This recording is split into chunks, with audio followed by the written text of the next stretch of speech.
New at 9, with nearly 500,000 properties in St. Louis County, the majority of owners saw an increase in their home's value.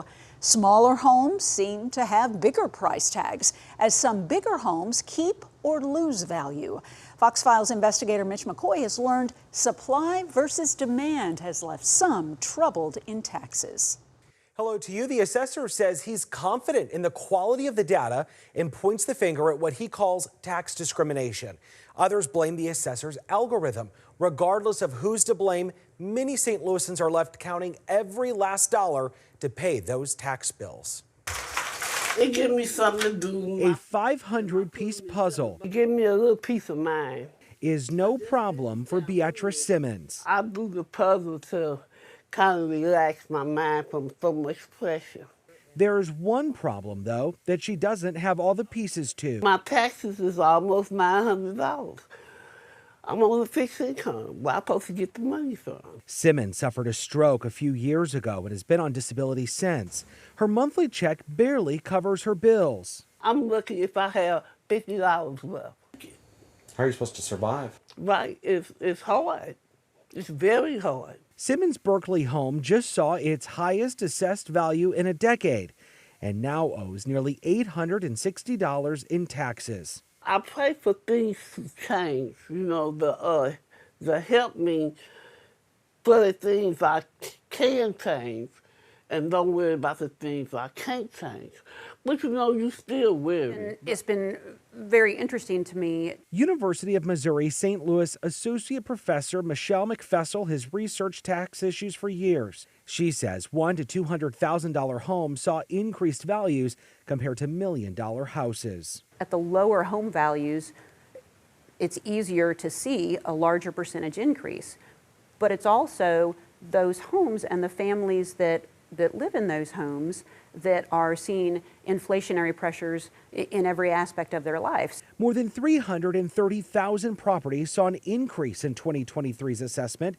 About 175,000 had a 15% increase or more. It is a lot of homes to have a large increase. Your average multi-million-dollar home did not see the same increase as $100,000 or $200,000 homes. For example, Fox 2 investigators were first to uncover how St. Louis County Executive Sam Page's West County property dropped nearly $4,000 in assessed value. One of his neighbors stayed the same. 5 others saw an increase.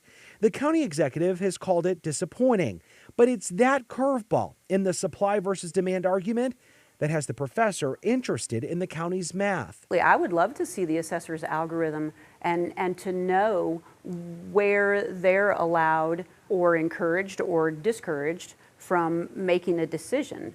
I welcome talking to anybody, anytime, who has ideas for what we can do to fix this system and make it better. St. Louis County Assessor Jake Zimmerman says they look at nearby homes being sold.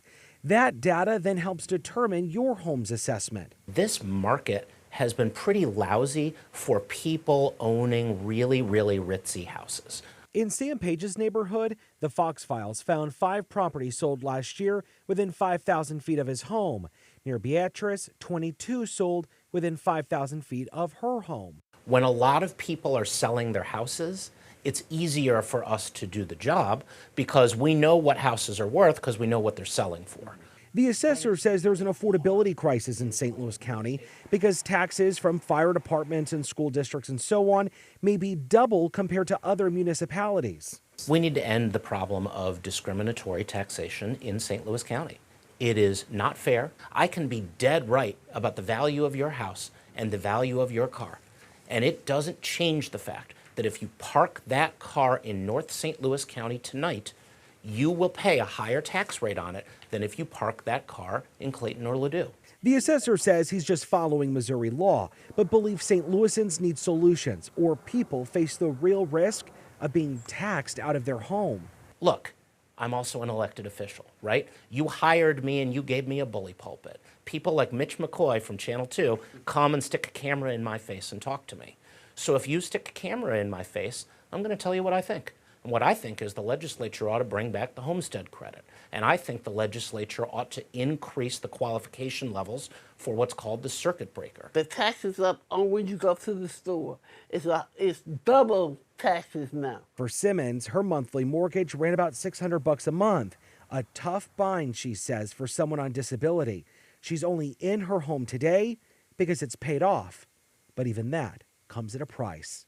My granddaughter was in a drive-by shooting, and she happened to pass away. So I was able to take that money and pay off my house. Other than that, I would have had a house note, like I say, a car note, car insurance.